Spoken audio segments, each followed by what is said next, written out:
Hey there, welcome back to Reddit Dating, the best channel for Reddit cheating stories. Be sure to like, subscribe, and hit the bell notification for more stories like these. Now, let's get into the video. In November, girlfriend 22 female slept with bartender 31 male at a work party. She finally broke down and told me everything today, claiming she had been taken advantage of. I'm feeling ill and don't know what to do. Do you think this is a form of deception? Background: I, 24/M, have been dating my girlfriend, 22/F, for over 3 years. We do not share a residence. We were both living at our parents' houses while at university, but I recently graduated and now live on my own with a roommate. She still lives with her mother, but we've spoken about moving in together. I work full-time in an office, and she attends classes while also working part-time in a restaurant. She started this employment in early November after being recommended by a friend. She complained that despite the fact that she was in a relationship, several male staff members persistently flirted with her and made inappropriate jokes. This includes the bartender, 31/M, at the restaurant. The workers held their annual Christmas party at the restaurant in late November, just a few weeks after she started. Because the restaurant is closed on Tuesday mornings, it was on a Monday night.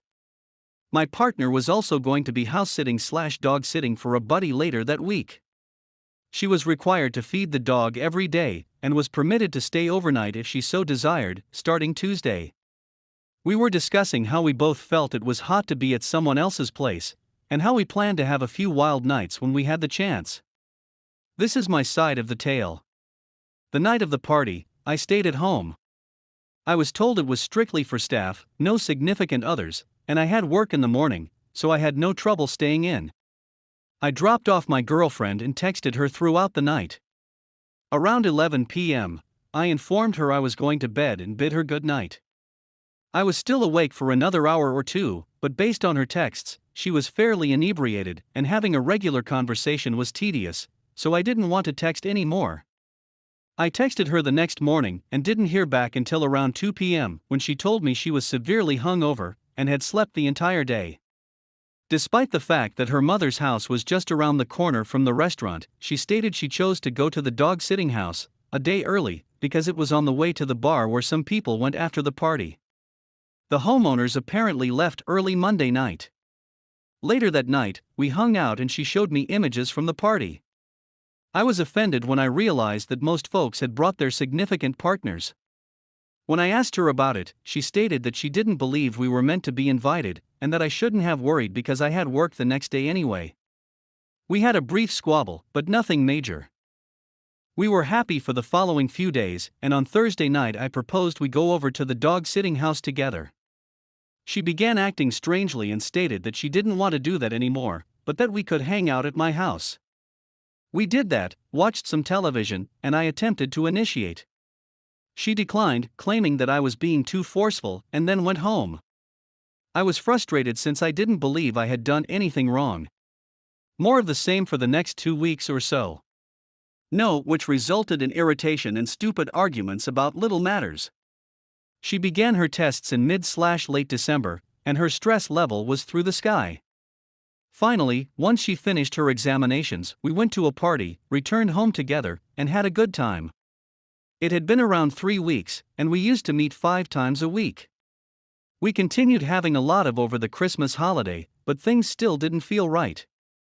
There were numerous disagreements. We both returned to work/school, and it felt like there was a new disagreement every day. And today, we were arguing about something, whether or not her friend calling me Garfield was disrespectful, and trying to figure out how to fix it.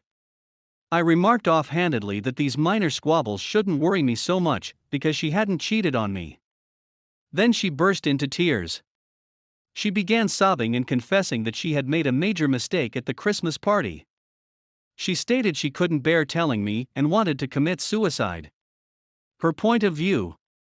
I forced her to tell me what happened when the tears stopped. I was irritated and angry because she basically admitted to me that she had cheated on me a month and a half ago and had tried to disguise it. This is her perspective. Because she has little recollection of the night, most of it is put together from her messages and what her coworkers told her. The celebration was open bar, and she and her friends spent the majority of the night at the bar. The bartender was another employee who had agreed to forego drinking for the night in order to serve everyone else. He started bringing her beverages she hadn't even asked for halfway through the night. She accepted them because she was having a nice time. She eventually became completely inebriated, despite the fact that it was still early in the evening. She had no recollection of me texting her goodnight at 11 p.m. She texted the dog-sitting service at midnight, wondering if she could come over that night. Of course, there was no response because they were on an international flight somewhere. Everyone drank till around 12:30 a.m. The bartender transported a group of people from the party to a pub at 1 a.m. He returned to the party to transport the final carload of guests to the bar. Everyone else had returned home by this point. Except for my girlfriend, he dumped everyone at the bar. He told the others he'd drive her home, but they all went back to the dog-sitting house together. I don't recall the specifics of what happened next. She did, however, send a snapshot to their work group chat at 3 a.m. It consists of her, the bartender, and a dog in a bed. Although you could only see their shoulders, they were clearly shirtless. She added a remark that read, "I hope everyone has a great time." I'm sure we are. She claims she has no recollection of what happened. She awoke around lunchtime on Tuesday, astonished that she wasn't in her own bed. When she got up, the bartender wasn't there, and there was no sign of him. She assumed she had planned to go out to the bar later, which is why she requested to remain at the dog-sitting house rather than her own. She apparently didn't find out what had happened until Thursday, when she was speaking with a friend. She was shown the image she had sent, which had subsequently become buried in the group conversation. She still claims she has no recall of anything, and that she was terrified and didn't know what to do. That's why she refused to accompany me to that place, and why things between us became so strange. She claims she didn't want to inform me because she wanted to deny it to herself. There has been a lot of yelling and weeping since learning the truth today, and I'm currently home alone. These are my thoughts. First and foremost, I believe she was taken advantage of. She was completely inebriated, whereas the bartender was not, and significantly older. Her employees all agreed that the bartender informed them he was dropping her off at home and feeding her free drinks all night. I also feel she didn't recall it at first because there was a noticeable mood shift on Thursday, which corresponds to when she stated she found out. However, even if she was drunk, I can't help but think she was willing. I'm hurt, and it feels like I've been dumped. It's not like the bartender dragged her home and abused her. She worked out how to find a spot to go with him and appeared really happy in the photo. Why does it still feel like a ruse? I was told I wasn't invited to the party since everyone else brought their significant others. She had access to the dog-sitting house a day earlier than I had anticipated. She'd brought the key to the dog-sitting house to her work party, despite the fact that it was immediately next to her mother's house. The bartender has been openly flirting with her for weeks. She didn't tell me what happened for nearly a month and had planned to keep it a secret for the rest of her life. In rage, I told her that if this wasn't cheating, she'd been assaulted. And that if we don't press charges, we need to make sure the bartender loses his job. She sobbed once again and refused to do either.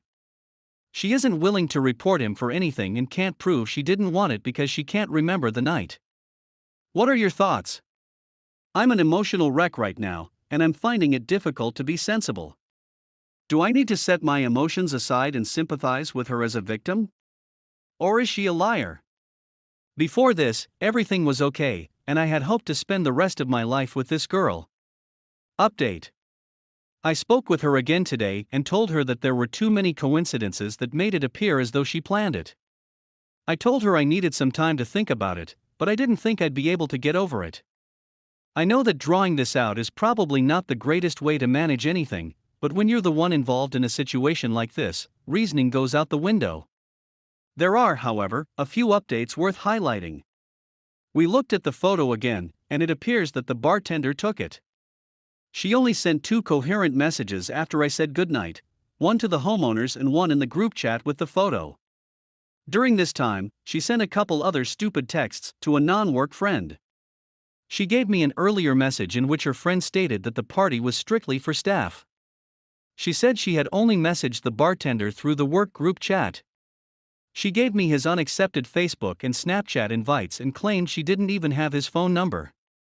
She was willing to let me use a recovery program to establish they had never messaged, but I declined. She'd been carrying the key on her keychain since she got it from the homeowners, like a week in advance. She is so certain of this that she was examining images she took of her odometer reaching 100,000 miles to see if her keys were visible, but there was no confirmation. She stated that she was willing to report the bartender to work for harassment, but she was still hesitant to seek charges. She still went ahead with it and kept it a secret from me, so even if her narrative is absolutely true, I'm not sure I can move on. Update 1. I've decided to stand with my partner and support her while we work through this. I'm not going to pretend that everything is good, and I'm not going to promise that we'll get through this. To be honest, I don't think we will. But we've been together for 3 years, and I believe her when she tells me what happened. Even though she didn't manage everything appropriately that night, I believe she is a victim. I'm going to be there for her and attempt to figure out the whole story. I've read every single remark on this page. I was responding to many people with information in these updates, but there are way too many people to answer to. The majority of the top comments were made early on and are eager to tell me to break up. Whether you read the rest, you'll notice that they're probably split 60/40ths on whether she set it all up or if she was assaulted. To everyone who says she should break up with me because of how I've handled this thus far, please try to comprehend how emotionally draining this journey has been for both of us. She came to me and admitted that she had made a mistake and that it was her fault. And she kept it hidden for nearly a month. I only found out about all of this yesterday, and I freaked out.